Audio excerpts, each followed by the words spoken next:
Hi పిల్లలు, welcome to పుస్తక జ్ఞానం. ఇవాళ మనము 6వ తరగతి తెలుగు పాఠ్యపుస్తకంలో సుభాషితాలు పాఠ్యాంశంలో తర్వాతి భాగం నేర్చుకుందాము. ఇంతకుముందు భాగాలు వీడియోస్ చూడకపోతే ఆ వీడియోస్ ఇక్కడ ఐకార్డులు ఇస్తాను, చూడండి. ఇంతకుముందు భాగాల్లో మీరు ఈ సుభాషితాలు పాఠ్యాంశంలో ఉన్న మొత్తం పద్యాలన్నీ నేర్చుకున్నారు కదా. ఆ పద్యాలు, వాటికి భావము మొత్తం నేర్చుకున్నారు కదా. అలాగే ఆ పద్యాలు నేర్చుకోవడమే కాదు, నేర్చుకున్న విషయాన్ని మీరు పాటిస్తేనే ఆ పద్యాలకు ఒక విలువ అని మీరు నేర్చుకున్నందుకు కదా. తర్వాత మనకి ఇక్కడ శతకము అనేది ఉంది కదా. శతకము అంటే మీకు ఆల్రెడీ తెలిసే ఉంది, ఇంతకుముందు తరగతుల్లో కూడా నేర్చుకున్నారు కదా. శతకము అంటే ఏంటి? శతకము అంటే కనీసం 100 పద్యాలు ఉన్న రచన. శతకము అంటే 100 పద్యాల రచన. శతము అంటేనే 100 అని అర్థం. శతము అంటే 100, 100.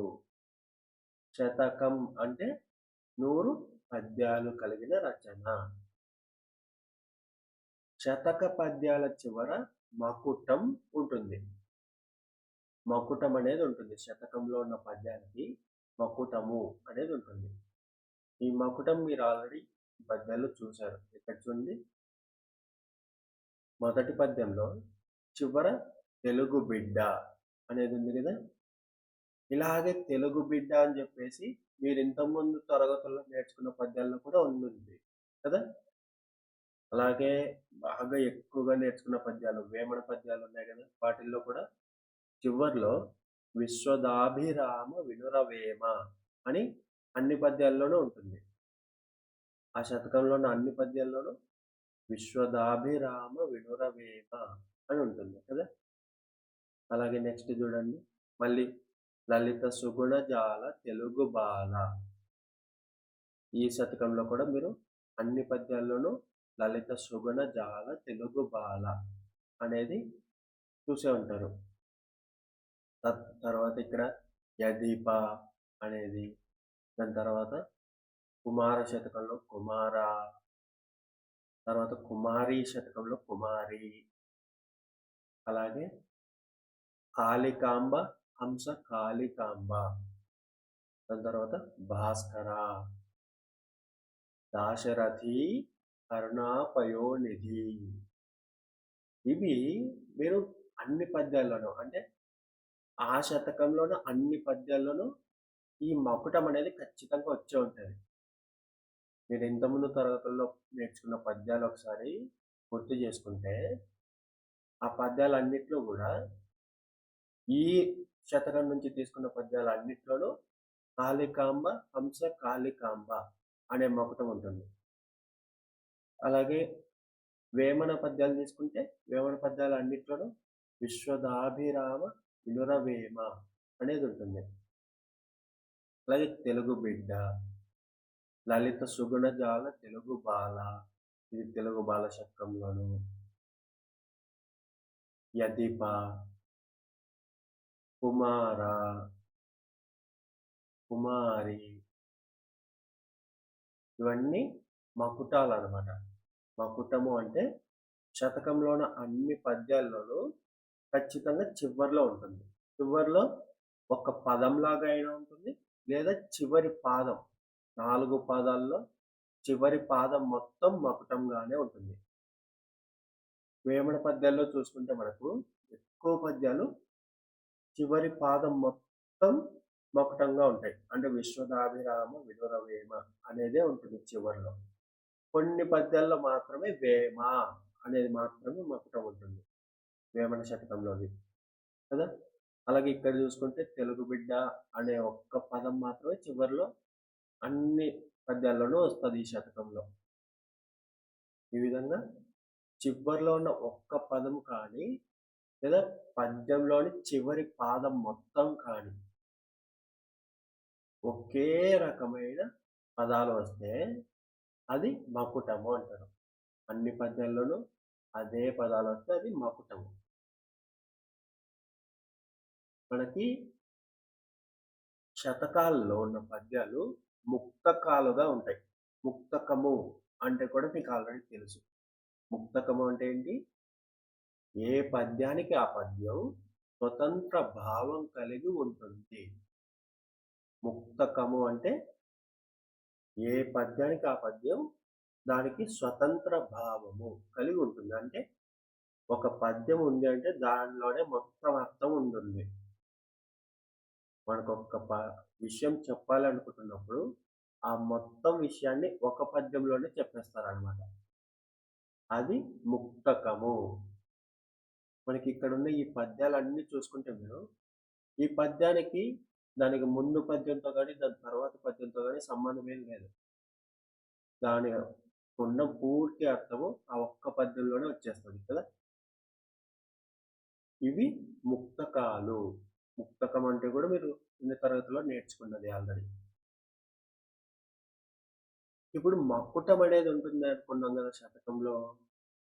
మరి ఆ మకుటం ఉండటం వల్ల ఏమి లాభం ఉంటుందంటే, మకుటం వలన శతక కవి ఏ పద్య ఛందస్సును ఎన్నుకుంటాడో అదే ఛందస్సులో అన్ని పద్యాలు రాయవలసి ఉంటుంది.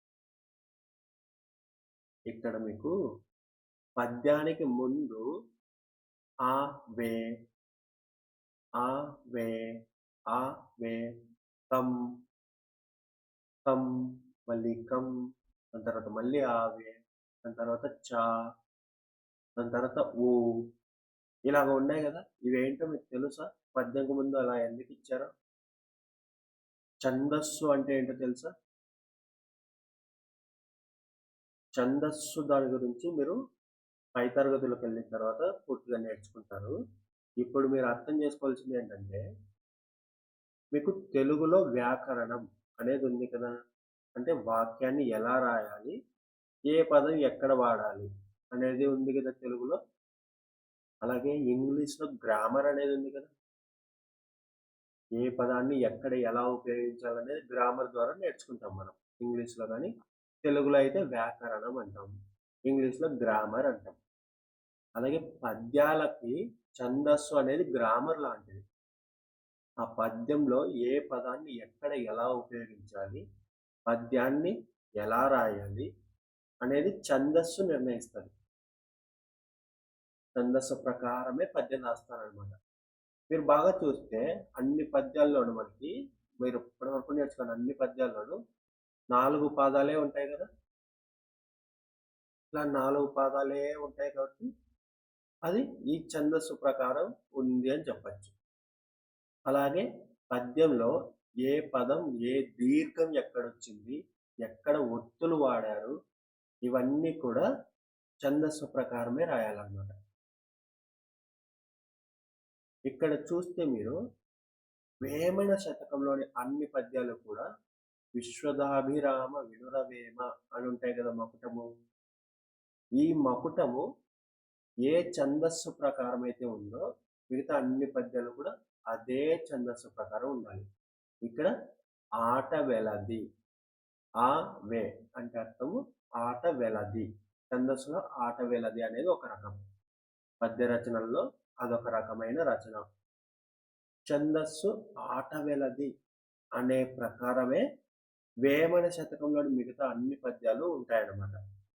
ఒకసారి మకుటం కవి నిర్ణయించుకున్నాడు అంటే మిగతా పద్యాలు అన్నిటిని కూడా అదే ఛందస్సు ప్రకారమే రాయాలి. అంటే మిగతా అన్ని పద్యాలు కూడా ఆట వెలది ఛందస్సు ప్రకారమే ఉంటాయి.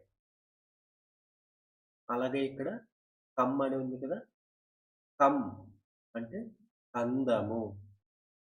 కందము అనే ఛందస్సు నియమాల ప్రకారమే ఈ యధిపాండ శతకంలో ఉన్న పద్యాలన్నీ కూడా ఉండాలన్నమాట. దాని తర్వాత ఇక్కడ మళ్ళీ ఆట వెలది ఉంది. ఇక్కడ చ చ అంటే చంపకమాల. చ అనేది ఛందస్సు పేరు చంపకమాల. అలాగే ఊ అంటే ఉత్పలమాల. ఇవన్నీ మీరు తర్వాత తరగతిలో పూర్తిగా నేర్చుకుంటారు ఛందస్సు గురించి. ఇప్పుడు ఛందస్సు అంటే ఒక గ్రామర్ లాంటిది. పద్యాలు ఎలా రాయాలి అన్నదానికి ఒక గ్రామర్ లాంటిది అన్నది అర్థం చేసుకోండి చాలు. సరేనా? ఇప్పుడు ఈ మకుటము ఇలా రాయడం వలన ఈ శతకంలో ఉన్న అన్ని పద్యాలు కూడా ఇదే ఛందస్సు ప్రకారమే రాయాలి. అది కవి ఖచ్చితంగా పాటించాలి. అందుకే మకుటం అనేది కవి జాగ్రత్తగా ఎన్నుకుంటాడు ముందే. ఇది శతకం గురించి. శతకము అంటే 100 పద్యాలు కలిగిన రచన. శతకంలో పద్యాల చివర మకుటం అనేది ఉంటుంది. ఆ మకుటము చివరిలో ఉన్న ఒక పదం అయి ఉండొచ్చు, లేదా చివరి పాదం మొత్తము మకుటంగానే ఉండొచ్చు. అలాగే పద్యాలు శతకంలో ముక్తకాలుగా ఉంటాయి. ముక్తకము అంటే ఒక పద్యానికే పూర్తి భావం వచ్చేస్తుంది. ఆ పద్యంలోనే పూర్తిగా భావం అంతా ఉంటుంది. అది దాని ముందు పద్యం మీద కానీ, తర్వాత పద్యం మీద కానీ ఆధారపడి ఉన్నది. శతకంలోని పద్యాల్లో ఈ మకుటం అనేది ఉండటం వల్ల శతక కవి ఏ పద్య ఛందస్సులో పద్యాలు రాయాలనుకుంటున్నాడో అదే ఛందస్సులో మొత్తం శతకంలోని అన్ని పద్యాలు రాయాల్సి ఉంటుంది.